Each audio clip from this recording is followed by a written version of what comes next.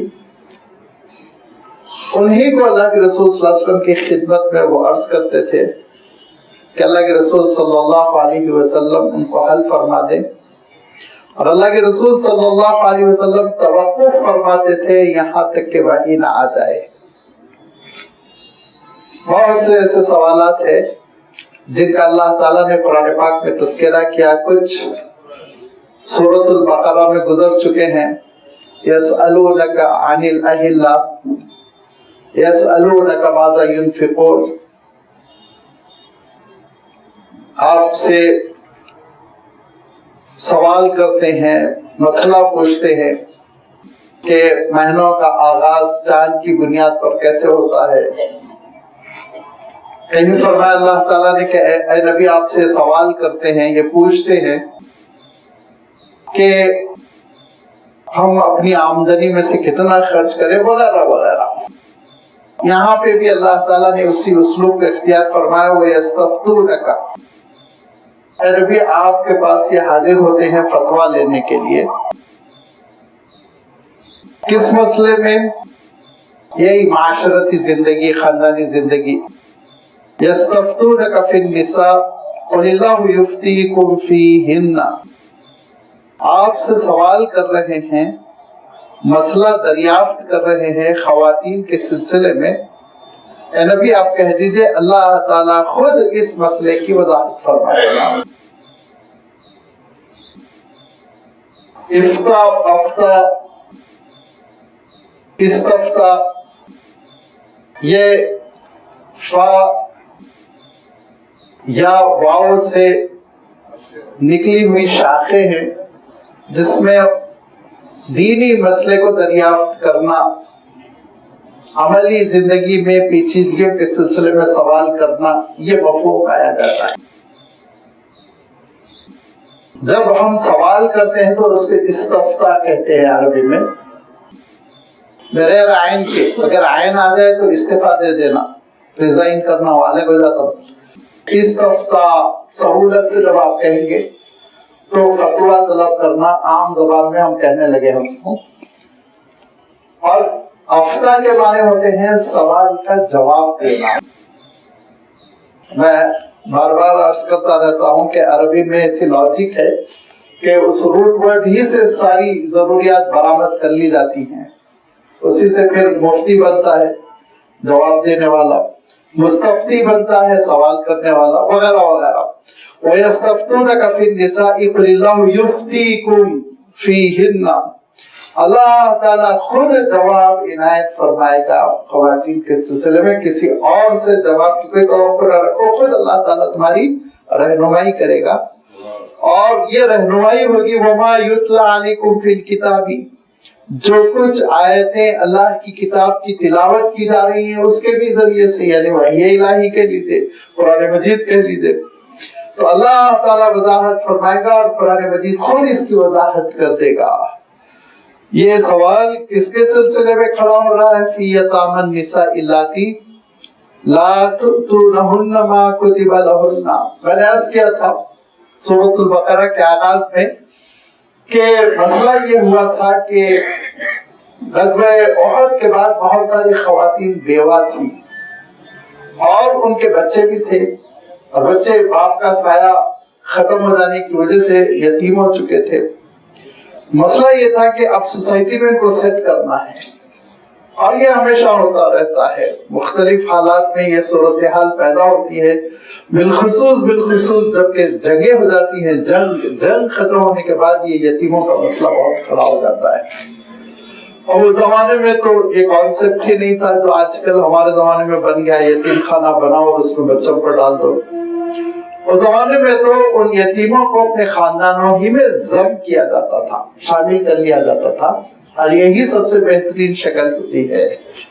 ان بچوں کو یہ احساس دلا کر کہ تم باپ سے محروم ہو چکے ہو اور اب تم کو اچھی تعلیم، اچھا کھانا، اچھے کپڑے کا کوئی حق نہیں، اس یتیم خانے میں پڑے رہو، یہ صحیح کانسیپٹ نہیں ہے، اسلام اس کو پسند نہیں کرتا۔ جب کبھی قرآن پاک میں اور احادیث میں یتیموں کا تذکرہ آیا، اپنے سے جوڑنے کا، اپنے قریب کرنے کا، اپنے ساتھ رکھنے کا تذکرہ، چاہے خاندان کے وہ لوگ ہوں جو خونی رشتہ رکھتے ہوں، جیسے چچا ہے، ماموں ہے، وغیرہ وغیرہ، یا پھر یہ کہ خواتین سے دوسرا نکاح کیا جائے، تو لازمی بات ہے نکاح کرنے کی وجہ سے وہ باپ کا سایہ ایک طرح سے اس کو میسر ہوگا۔ لہذا مسئلہ کیا تھا؟ مسئلہ یہ تھا اس زمانے میں کہ ایک بڑی تعداد تھی، اچھی خاصی تعداد تھی، مدینہ منورہ کے لحاظ سے، وہاں کی آبادی کے لحاظ سے آپ یہ کہہ سکتے ہیں کہ بڑی تعداد تھی جو اس مصیبت سے دوچار تھی، بکثرت خاندان تھے، متاثر ہوئے تھے، کیونکہ 70 صحابہ شہید ہوئے تھے، تو لازمی بات ہے ان میں سے بہت سارے نوجوان تھے، ان کی بیوائیں تھیں، ان کے چھوٹے چھوٹے بچے تھے۔ تو اللہ تعالیٰ نے سورۃ النساء کے آغاز میں یہ مشورہ دیا تھا کہ ان یتیموں کی نگہداشت کے لیے، ان یتیموں کی خیرسگالی کے لیے، نگرانی کے لیے، ان کے سروں پر محبت سے ہاتھ رکھنے کے لیے ان بیوہ خواتین سے تم نکاح کرو، اگرچہ کہ ایک سے زائد نکاح کرنے کی ضرورت ہو۔ یہ بالکل آغاز میں گزر چکا ہے۔ اب مسئلہ کیا تھا کہ ایک سے زائد نکاح بعض صحابہ کرنا چاہ رہے تھے، لیکن مہر کی ادائیگی کا مسئلہ تھا، اخراجات کا مسئلہ تھا۔ وہ کانسیپٹ نہیں تھا کہ کوئی سرکاری ملازم ہے تو اس کو تنخواہ آتی رہتی ہے، کوئی کسی کمپنی میں مینیجر ہے اس کو سیلری آتی رہتی ہے، تو لازمی بات ہے وہاں یا تو کھیتی کرتے تھے یا ہلکی پھلکی تجارتیں ہوتی تھی۔ اس سچویشن میں، ایسی صورتحال میں نکاح کرنا، نکاح کرنے کے بعد یتیموں کے ساتھ کسی خاتون کا گھر میں آنا، اور مکانات کا بھی مسئلہ ایسا نہیں تھا کہ بڑے بڑے مکانات ہیں ایک حصے میں رکھ دیا، کچے مکانات ہوا کرتے تھے، مطلب بھر ہوتے تھے، جتنی ضرورت ہے اتنا گھر ہوتا تھا، تو مالی مسائل بہت پیدا ہو رہے تھے، اور اکثر لوگ یہ پوچھنے لگے تھے اللہ کے رسول صلی اللہ علیہ وسلم سے کہ اے اللہ کے رسول، ہم جو نکاح کر رہے ہیں وہ ایک ویلفیئر قسم کا ہے، جیسے ایک سوشل خدمت انجام دی جاتی ہے اس ٹائپ کا ہے، تو اس میں پھر مہر رکھا جائے، اس میں پھر نان نفقے کے مسائل رکھے جائیں، تو پھر ہمارے لیے پاسبل نہیں ہوگا، ممکن نہیں ہوگا۔ یہ نکاح تو ایک ایسا نکاح ہے کہ ہم گویا یتیموں کی مدد کے لیے کر رہے ہیں۔ اللہ تعالیٰ ارشاد فرماتا ہے کہ اللہ کی کتاب میں جو یتیم کی ماؤں کا، یتامی النساء کا ترجمہ یتیم کی عورتیں یعنی یتیم کی مائیں، یتیم کی عورتیں اور یتیم کی ماؤں کے سلسلے میں جو سوال کھڑا ہو رہا ہے، اللہ لا تؤتونہن، جن کو تم مہر نہیں دینا چاہتے ہو، ما کتب لہن، جو ان کے لیے مقدر کر دیا گیا، مقرر کر دیا گیا، فرض کر دیا گیا۔ میں نے عرض کیا تھا نا، مہر ہر حال میں دینا ہے، نکاح کے وقت جو مہر کا تذکرہ ہوگا وہ دینا ہی دینا ہے. اگر نکاح کے وقت مہر کا تذکرہ نہیں کیا گیا تب بھی مہر واجب ہوتا ہے. مہر واجب ہوتا ہے. اس کا سیٹلمنٹ کیوں ہوگا کہ مہر مثل واجب کیا جائے گا، جس کی تشریح کرتے ہیں فقہا کہ جس خاتون سے نکاح ہوا ان کی بہنوں کو، ان کی کزنز کو دیکھا جائے گا کہ کتنا مہر ملا ہے، اتنا مہر قاضی واجب کر دے گا، وہ دینا ہی دینا ہے. لہذا اس کو اللہ تعالیٰ نے فرمایا مہر نہیں فرمایا ما کتب لہن.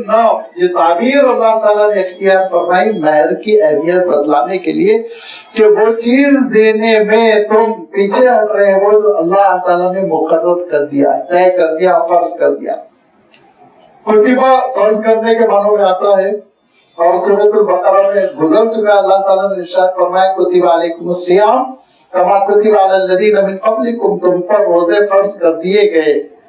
یہ کتبہ صرف کتابت لکھنے کے معنوں میں نہیں، عربی میں اس میں کبھی کبھی فرض کرنے کے معنوں میں بھی آ جاتا ہے. لہذا یہاں فرض کرنے ہی کے معنوں میں ہے ما کتب لہن، کہ ان خواتین کے لیے جو مہر مقرر کر دیا گیا ان کو نہیں دینا چاہتے، وہ جی چراتے ہو. اور وَتَرْغَبُونَ أَن تَنكِحُوهُنَّ، اور تم یہ بھی خواہش رکھتے ہو کہ ان سے نکاح کر لو. نکاح کرنے کی خواہش بھی ہے، مہر ادا کرنے سے پہلو دہی کرنا چاہتے ہو. وَالْمُسْتَضْعَفِينَ مِنَ الْوِلْدَانِ، اور بچوں میں سے جو کمزور بنا دیے گئے، یتیم کر نہتے کر دیے گئے، پریشان ہو گئے بچے. آپ جا کر دیکھیں فلسطین میں جیسی صورتحال ہوگی تو وہ کیفیت مدینہ منورہ کی ہو رہی ہے.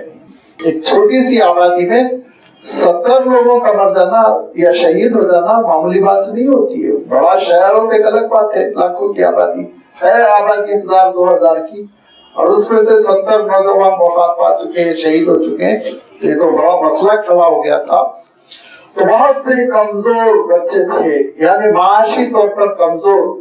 لیکن اللہ تعالیٰ نے کمزور کے لیے مستضعفین کا لفظ استعمال کیا ہے، یعنی ظالموں نے ان کو کمزور کر دیا تھا، یتیم کر دیا تھا، نہتا کر دیا تھا، ان کے سرپرستوں کو چھین لیا تھا. اور ایسے بچوں کے سلسلے میں تمہارا یہ رویہ ہے ان تقوموا للیتامى بالقسط، کہ ان یتیموں کے ساتھ تم انصاف کا معاملہ کرو. اور یتیموں کے ساتھ انصاف کا معاملہ کرنے کے لیے، کمزوروں کو سپورٹ کرنے کے لیے نکاح تو کرنا چاہتے ہو، لیکن مہر سے باز آ جانا چاہتے ہو، مہر سے بچنا چاہتے ہو. تو ارشاد فرمایا اللہ کی کتاب میں جو فرض ہو گیا فرض ہو گیا، مہر تو تم کو دینا ہوگا. دیکھیے جو اللہ تعالیٰ کا دین ہے، اس دین میں عمل جو ہے حکمت کی بنیاد پہ نہیں ہوتا ہے، علت کی بنیاد پر ہوتا ہے. ذرا نازک سی چیز ہے یہ. جیسے مثلا ایک عام فہم مثال آپ کی خدمت پر رکھنے کی کوشش کروں گا کہ رمضان المبارک میں روزے فرض ہے اور سفر میں مشقت ہوتی ہے، یہ حکمت ہے. اس حکمت کی وجہ سے اللہ تعالیٰ نے کہا سفر میں روزے تم قضا کر سکتے ہو. اللہ تعالیٰ نے کہا قرآن پاک میں، اللہ تعالیٰ نے ارشاد فرمایا. بیماری کا بھی تذکرہ ہے. تو سفر میں روزے قضا کرنے کی اجازت ہے. گن لو کتنے چھوٹ رہے ہیں، بعد میں گھر آ جانے کے بعد اتنے روزے قضا کر لینا. یہ حکم اللہ تعالیٰ نے ارشاد فرمایا. اس کی حکمت کیا ہے؟ سفر میں ہم منتقل ہوتے رہتے ہیں، مشقت رہتی ہے، سحری نہیں مل پاتی، افطاری نہیں مل پاتی، وغیرہ وغیرہ. یہ حکمتیں ہیں تو اللہ تعالیٰ نے نرمی دی. اللہ تعالیٰ کے دین میں نرمی ہے. خود اللہ تعالیٰ نے ارشاد فرمایا یرید اللہ بکم اليسر ولا یرید بکم العسر. یہ اس لیے ہے کہ اللہ تمہارے ساتھ نرمی چاہتا ہے، تنگی نہیں چاہتا. یہ تو حکمت ہے. لیکن علت کیا ہے بتائیے؟ علت ہے سفر. بس سفر. جب سفر کا لفظ آ گیا تو آپ روزے قضا کر سکتے ہیں، اگرچہ کہ آپ اے سی کوچ میں سفر کر رہے ہوں، بہترین شاندار فلائٹ میں سفر کر رہے ہوں. علت پائی جاتی ہے، روزے آپ قضا کر سکتے ہیں، جائز ہے.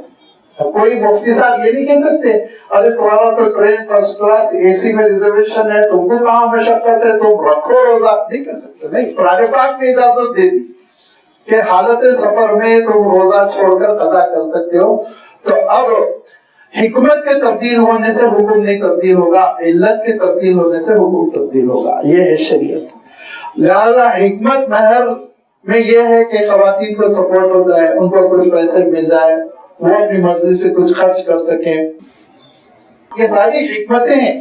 لیکن علت نکاح ہے، نکاح ہونے کے ساتھ ہی مہر دینا ہی دینا ہے۔ لہذا کہیں حکمت اگر نہیں ہے، خاتون کروڑ پتی ہیں، اب ان کو 20-25 ہزار کے مہر کی کوئی ضرورت ہی نہیں ہے، لہذا میں مہر نہیں دوں گا، نہیں، یہ اب اللہ تعالیٰ کا حکم ہے۔ چاہے کروڑ پتی ہو، لکھپتی ہو، ان کو پیسوں کی ضرورت ہو نہ ہو، مہر دینا ہوگا۔ وہ تم کو بعد میں واپس کر دے، معاف کر دے، وہ ان کی الگ بات ہے، وہ ان کی مرضی ہے۔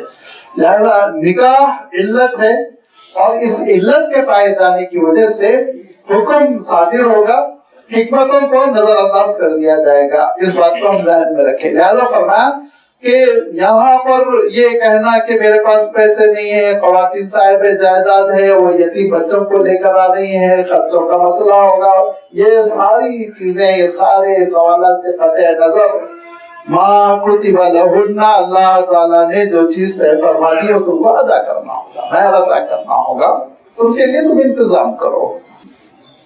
اور یہ کہ پھر اس کے بعد ارشاد فرمایا کہ یاد رکھو اب اس کے بعد جو معاشرتی زندگی ہوگی اس میں نئے مسائل کھڑے ہوں گے، ان مسائل کو حل کرنا ہوگا، ان کی اللہ تعالیٰ نے آگے رہنمائی فرما دی۔ وَمَا تَفْعَلُوا مِنْ خَيْرٍ فَإِنَّ اللَّهَ كَانَ بِهِ عَلِيمًا، جو تم یتیموں کے ساتھ حسن سلوک کر رہے ہو، بیواؤں کے لیے سپورٹ کر رہے ہو، ویکر سیکشن کے لیے تم جو کچھ خدمت کر رہے ہو، اس کا بدلہ دنیا میں کیوں چاہتے ہو تم؟ دنیا میں یہ معاف کر دیا جائے، وہ معاف کر دیا جائے، گورنمنٹ سے پینشن مل جائے، کیوں چاہتے ہو؟ وَمَا تَفْعَلُوا مِنْ خَيْرٍ فَإِنَّ اللَّهَ كَانَ بِهِ عَلِيمًا، اللہ کے لیے کرو نا، اللہ تعالیٰ کی خوشنودی کے لیے کرو، آخرت میں اجر پانے کی نیت سے کرو، قیامت کے دن سرخرو ہونے کے لیے کرو، کیونکہ اللہ کے رسول صلی اللہ علیہ وسلم نے ارشاد فرمایا میدان حشر میں میں اور یتیموں کی نگہداشت کرنے والا، انا و کافلی یتیم، یتیموں کی کفالت کرنے والا، یتیموں پہ خرچ کرنے والا، میدان حشر میں کہاتینی ایسے کر کے فرمایا، اتنا ایسے قریب رہیں گے ہم دونوں، میں اور یتیموں پر خرچ کرنے والا، یتیموں کی نگہداشت کرنے والا قیامت کے دن قریب قریب ہوں گے۔ سوچیے آپ کتنا بڑا مقام ہوگا۔ لہذا یہ مقام حاصل کرنے کے لیے کرو نا، دنیا میں سب کچھ مل جائے یہ نقطۂ نظر صحیح نہیں، کہ جائیداد مل جائے، کوئی گھر میرے نام شفٹ ہو جائے، یتیموں کے کچھ پیسے ان کا بینک بیلنس میرے بینک بیلنس میں آ جائے، نعوذ باللہ۔ یہ ساری چیزوں کو اللہ تعالیٰ نے ارشاد فرمایا، اگر شروع میں سورہ نساء ہی میں آ چکا ہے کہ اگر ذرہ برابر بے ایمانی ہوگی، لالچ آئے گی، حرص آئے گی، اور یتیموں کا مال ہڑپ کرنے کی نیت آئے گی، تو ارشاد فرمایا جو یتیم کا مال کھا رہا ہے وہ سیدھے سیدھے آگ ہڑپ کر رہا ہے، آگ کھا رہا ہے، اور آگ میں داخل بھی ہوگا، یہ ارشاد فرمایا۔ لہذا نیت کوئی بالکل بری نہیں ہونی چاہیے، نیت بہت اچھی ہونی چاہیے، اخلاص ہونا چاہیے، للہیت ہونی چاہیے، اور اس کے بعد یتیم کی خدمت، اور اس کے بعد یتیم کی فلاح کے لیے، خیرخواہی کے لیے اگر کچھ کریں تو بہت اونچا مقام ہے۔ وَإِنِ امْرَأَةٌ خَافَتْ مِنْ بَعْلِهَا نُشُوزًا وَإِعْرَاضًا فَلَا جُنَاحَ عَلَيْهِمَا أَنْ يُصْلِحَا بَيْنَهُمَا صُلْحًا، فرمایا کہ اگر اس ازدواجی زندگی میں، فیملی لائف میں، اگر کوئی لائف پارٹنر یہ محسوس کر رہا ہے کہ اس کا دوسرا ساتھی نشوز یا اعراض، دو لفظ اللہ تعالیٰ نے ارشاد فرمایا۔ نشوز کے معنی ہوتے ہیں ظالمانہ انداز میں سلوک کرنا، تکلیف پہنچانا، ایذا رسانی کرنا، یہ نشوز میں ہوتا ہے۔ اعراض میں غفلت، انجام رہنا، اور بالکل اوائڈ کرنا، ٹائم نہ دینا، یہ کیفیت میں اعراض ہے، منہ پھیر لینا۔ فرمایا کہ اگر کوئی خاتون یہ کیفیت محسوس کر رہی ہے، وَإِنِ امْرَأَةٌ، اگر کوئی خاتون خافت مِنْ بَعْلِهَا، اپنے شوہر سے، بعلن شوہر کو بھی کہتے ہیں عربی میں، اور بعلن دراصل وہ سیمنٹک لفظ ہے، کبھی کبھی اور دیگر معنوں میں بھی اس کا استعمال ہوتا ہے، یہاں شوہر کے معنوں میں آیا ہے۔ وَإِنِ امْرَأَةٌ خَافَتْ مِنْ بَعْلِهَا نُشُوزًا أَوْ إِعْرَاضًا، اگر کوئی خاتون یہ محسوس کر رہی ہے کہ اس کا شوہر تشدد کر رہا ہے، ظالمانہ مزاج اپنائے ہوئے ہے، ناانصافی کر رہا ہے، یا اپنی مصروفیات کی وجہ سے، اپنی غفلت کی وجہ سے، یا اپنے بڑھاپے کی وجہ سے، اپنی معاشی تنگستی کی وجہ سے، کسی بھی وجہ سے وہ پہلو نہیں کرتا ہے، قریب نہیں آتا، بزی رہتا ہے، فلا جناح علیہما، تو ان دونوں کے لیے بہتر یہ ہے ان یصلح بینہما صلح، بیٹھ کر صلح کریں۔ یہ کمیونیکیشن گیپ ہمارے پاس ہے، دونوں بیٹھ کر کسی ایک تیسرے نقطے پر پہنچنا اور زندگی کے سلسلے میں کوئی ایک حل نکالنے کی کوشش کرنا، یہ ہے ہی نہیں، سیدھا لڑائی جھگڑے، کورٹ کچہری، قصہ ختم۔ اللہ تعالیٰ ارشاد فرماتا ہے وَالصُّلْحُ خَيْرٌ، صلح کرو، کوئی ایگریمنٹ کرو، آپس میں کسی قسم کی بھی کوئی انڈرسٹینڈنگ ہو جائے، یہ بہت بہتر ہے۔ دیکھیے اس میں کیا ہے مسئلہ کہ ایک میں نے عرض کیا نا، ایک جیسے گھیٹی پڑ جاتی ہے، جب آپ کسی الجھے ہوئے دھاگے میں یا کسی الجھی ہوئی رسی میں گھیٹی دیکھیں تو آپ تیش میں نہ آئیں، قینچی سے اس کو کاٹ نہ دے، جلا نہ دے، اور ٹھنڈے دل کے ساتھ آپ اس کو کھولنے کی کوشش کریں، ضرور کھلتی ہے، ضرور کھلتی ہے۔ کبھی ایسا نہیں ہوگا کہ کوئی گتھی نہ سلجھی ہو، ایسا نہیں ہوتا ہے۔ یہ سب سے بڑی غلطی تو ہوتی ہے نا، وہ روٹ کاز کیا ہے وہاں تک ہم پہنچنے کی کوشش نہیں کرتے، کیوں ہو رہا ہے یہ دوری کیوں ہے، یہ اختلافات کیوں ہیں۔ لہذا ہر زندگی میں یوں سمجھ لیجئے کہ شاید ہی کوئی ایسا جوڑا ہوگا جو یہ دعویٰ کرے کہ تو ہم تو پوری زندگی A to Z انڈرسٹینڈنگ کے ساتھ گزارے۔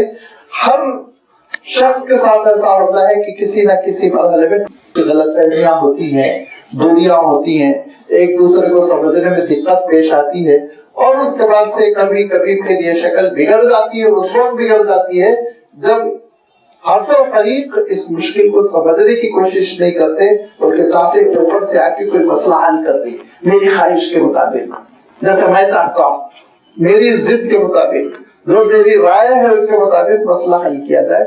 یہاں آ کے بہت پیچیدگی ہو جاتی ہے۔ اللہ تعالیٰ نے ارشاد فرمایا کہ یاد رکھو قربانی اور ایثار کے ذریعے سے مسئلہ حل کرو۔ کیوں قربانی دیں ہم، ایثار ہم کیوں کریں، دوسرے کی بات کو ہم کیوں مان لیں؟ اللہ تعالیٰ نے اس کا بھی تذکرہ فرما دیا۔ لہذا ارشاد فرمایا دیکھو اگر ایسی صورتحال ہے کہ ایک بیگانگی کی کیفیت ہے، ایک دوسرے سے غفلت ہے، ایک دوسرے پہ وقت نہیں دیا جا رہا ہے، یا کوئی ایک فریق ایسا ہو گیا ظالمانہ مزاج اپنایا ہوا ہے، تو ٹھیک ہے بیٹھو، یصلح بینہما صلح، اور آپس میں دونوں صلح کر لو، وصلح خیر، اور صلح کر لینا، معاملہ فہمی کر لینا، ایک انڈرسٹینڈنگ پیدا کر لینا، ایک ایگریمنٹ تک پہنچ جانا، یہ بہت بہتر ہے، یہ بہت بہتر ہے۔ اس میں کیا کیا بہتری ہے وہ لسٹ کو میں گنا نہیں سکتا۔ نمبر 1 دونوں کو ذہنی سکون ہو جائے گا۔ نمبر 2 بچوں کی تربیت بہت اچھی ہوگی، دونوں مل کے جو بچوں کی تربیت کرتے ہیں تو بچے جو ترقی کرتے ہیں، اور ترقی کے ساتھ ساتھ ماں باپ سے جو محبت کرتے ہیں، وفاداری کرتے ہیں، اس کا کوئی جواب نہیں ہوتا۔ اور دونوں لڑ کے جو بچوں کی زندگی تباہ کر دیتے ہیں نا، مینٹلی ہیلتھ ان کی خراب ہو جاتی ہے، بگڑ جاتے ہیں، گمراہ ہو جاتے ہیں، تعلیم نہیں ہو پاتی، اگر ہو بھی گئی کسی عہدے تک پہنچ بھی گئے تو ماں باپ سے یا ماں باپ میں سے کسی ایک سے، آپ پریکٹیکلی دیکھ لیجیے، نفرت ہوتی ہے، منہ نہیں دیکھنا چاہتے، سالوں گزر جاتے ہیں، ملاقات نہیں کرتے۔ لہذا کم سے کم بچوں کے مستقبل، اپنی اولاد کے مستقبل کے لیے صلح کریں۔ پہلی چیز میں نے عرض کیا کہ ذہنی اطمینان ہوتا ہے، ٹینشن ختم ہوتا ہے۔ دوسرے ہے کہ بچوں کی تربیت ہوتی ہے۔ اور تیسری جو سب سے بڑی بات ہے کہ ایک پیارا خاندان ہو، عبادت گزار لوگ ہو، اہل اللہ ہو، تقویٰ ہو، تو آخرت کی کامیابی تو سب سے بڑی چیز ہے نا، وہ تو ملے گی، وہ تو نصیب ہوگی۔ لہذا اللہ تعالیٰ ارشاد فرماتا ہے کہ وصلح خیر، صلح کر لینا تو خیر ہی خیر ہے، بہت بہتر ہے۔ یہ جو ترکیب ہے نا، کنسٹرکشن آف سینٹینس جو ہے وصلح خیر، اس کا ہم ٹرانسلیشن نہیں کر سکتے۔ ایک سمپلسٹی کے ساتھ، ایک سادگی کے ساتھ جو بات کہی جاتی ہے اس بات میں بڑی تاکید ہوتی ہے. جو بات بڑی قسموں کے ساتھ کہی جائے اور زور دیا جائے تو اس کے معنی یہ ہوتے ہیں کہ سامنے والا اس حقیقت کو نہیں مانتا ہے، اسی لیے مجھے قسم کھانے کی ضرورت پیش آ رہی ہے، مجھے زور دینے کی ضرورت پیش آ رہی ہے.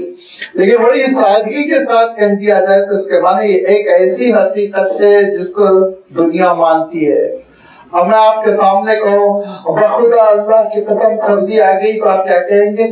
احمقانہ باتیں کہیں گے نہیں کہیں گے؟ تو ایسے موقع پہ میں کیا کہوں گا؟ سردی آ گئی. سب مانتے، انکار کی کوئی گنجائش ہی نہیں. وصلح خیر، یہی ایک بلاغت کا انداز ہے کہ صلح تو سراسر خیر ہے، بہتر ہے، اس کو اپنانے کی کوشش کرو. اور یاد رکھو جن کا میں تذکرہ کر رہا ہوں کہ ایک پیچیدگی آ جاتی ہے، گتھی نہیں سلجھتی، وہ کیا ہے؟ روٹ کاز کیا ہے؟ وَأُحْضِرَتِ الْأَنفُسُ الشُّحَّ، نفس کے ساتھ ساتھ ایک ہرس ہے تو لگی ہوئی ہے. کسی کو ہرس ہے پیسوں کی، کسی کو ہرس ہے شہرت کی، کسی کو ہرس ہے آرام کی، کسی کو ہرس ہے کہ اس کو شہرت ملے، تعریف ملے، کسی نہ کسی چیز کی ایک ہرس ہوتی ہے جو انسان کی جان کے ساتھ لگی ہوئی ہوتی ہے. وہ احضرت الانفس الشح. اب آپ اس جڑ تک پہنچنے کی کوشش کیجیے. دونوں میں لڑائی ہو رہی، کیوں ہو رہی ہوئی؟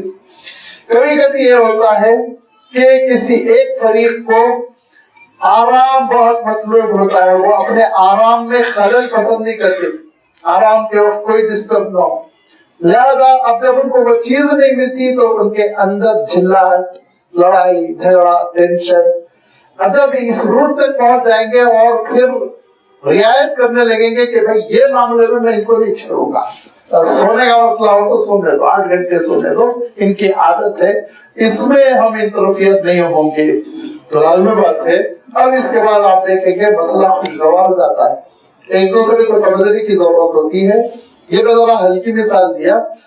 کبھی کبھی ایسا ہوتا ہے بڑی کاؤنسلنگ کی ضرورت ہوتی ہے، خواتین بھی اس حقیقت کو سمجھے، مرد حضرات بھی سمجھے. اور میں عرض کرتا رہتا ہوں شادی سے پہلے، شادی کے بعد شادی شدہ زندگی جو ازدواجی ہے وہ کیسے گزاری جائے اس کی کاؤنسلنگ ہونا چاہیے. اس کو سمجھانا چاہیے کہ 5 دن کے حج کے لیے 5-6 مرتبہ ٹریننگ کو جاتے ہیں اور پوری 50 سالہ زندگی بسر کرنا ہے، شادی شدہ زندگی، اس کے لیے کوئی ٹریننگ نہیں ہے کیسے زندگی گزاری جائے. میں ایک اور مثال دیتا ہوں. وہ مثال یہ ہے کبھی کبھی ایسا ہوتا ہے کہ چاہے وہ لڑکا ہو چاہے وہ لڑکی ہو، دونوں فریق میں سے کسی کے اندر بھی اپنے پرانے رشتوں سے بڑی لائلٹی رہتی ہے. لڑکا ہے ماں سے بڑی محبت، لڑکی ہے بھائی بہنوں سے بہت محبت ہے، کیوں نہ ہو بچپن سے ان کے ساتھ کھیلے کودے، خود ہی رشتہ ہوتا ہے. یہ اب اس میں ہوتا یہ ہے کہ اس محبت کی وجہ سے پرانے رشتوں کا جو لگاؤ ہوتا ہے وہ اتنے غالب آ جاتے ہیں کہ ایک دوسرے کے ساتھ اچھا سلوک نہیں رہ جاتا ہے. لڑائیاں ہو رہی، سمجھ نہیں پا رہے کیوں لڑائی ہو رہی، اور اس کے وجوہ چھوٹی چھوٹی بتاتے ہیں، مجھے ناشتہ نہیں ملا، مجھے پیسے نہیں ملے، مجھے کھانا نہیں ملا. یہ وجہ نہیں ہوتی ہے، حقیقت کو سمجھنے کی ضرورت ہوتی ہے.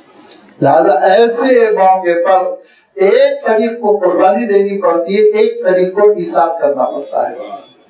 یہ دونوں اگر کر لیں تو پھر قصہ ختم، بہت خوشگوار زندگی. قربانی کیا بھائی، تھوڑی سی میری محبت مسلم ہے، ان کو میں بگڑا نہیں کر سکتا. میں اپنے خاندان کی محبت، کوئی کسی باپ سے، ماں سے، بھائی بہنوں سے محبت ختم کر دینا یہ تو ناانصافی ہے، ظلم ہے. اسلام اس کی دعوت ہی نہیں دیتا. لیکن اظہار نہیں کرنا، بار بار جتانے کی کوشش نہیں کرنا، اتنی قربانی. اور جو دوسرا فریق ہے وہ ایثار کرنا، دوسرے کی تعریف سن لے، کوئی غلط نہیں، میری تعریف نہ ہونی کیوں. میں سوٹ لایا پسند نہیں، کپڑا لایا پسند، ٹھیک اچھی بات ہے، تم کو جو پسند ہوتا ہے تو ایثار تھوڑا سا ترجیح دے دیں. اگر یہ کیفیت پیدا ہو گئی تو پھر مسئلہ خود بخود ختم ہو جاتا ہے، زندگی جنت بن جاتی ہے، دنیا خود جنت بن جاتی ہے. اور میں کہ دیکھو یہ جو انسانی شوق ہے، حرص ہے، لالچ ہے، بہت ساری چیزوں کی عادت ہے، یہ تو ہر جان کے ساتھ، ہر شخص کے ساتھ لگی ہوئی ہے. اس سے چھٹکارا کوئی نہیں حاصل کر سکتا. یہ نفسیات ہے. لہذا وَإِن تُحْسِنُوا وَتَتَّقُوا فَإِنَّ اللَّهَ كَانَ بِمَا تَعْمَلُونَ خَبِيرًا. اگر تم حسن سلوک کرو گے اور تقوی اختیار کرو گے تو پھر یاد رکھو بے شک اللہ تعالیٰ جو کچھ تم کر رہے ہو اس سے باخبر ہے. اگر اللہ تعالیٰ باخبر ہے تو اجر دینے میں انشاءاللہ وہ کسر اٹھا کے نہیں رکھے گا، خوب اجر دے گا. وَلَن تَسْتَطِيعُوا أَن تَعْدِلُوا بَيْنَ النِّسَاءِ. دوسرا مسئلہ یہ کھڑا ہو گیا تھا کہ ایک تو نکاح ہوا تھا اپنی پسند سے اور وہ ازدواجی زندگی بڑی خوشگوار تھی، دونوں ایک دوسرے سے محبت کرتے تھے. اب ایک نکاح کیا جا رہا ہے سپورٹ کے لیے، مدد کے لیے، یتیم بچوں کو سایہ مل جائے باپ کا، بیوہ کو ایک آسرا مل جائے، شیلٹر مل جائے. تو لازمی بات ہے کہ یہ دونوں برابری انسان نہیں کر سکتا.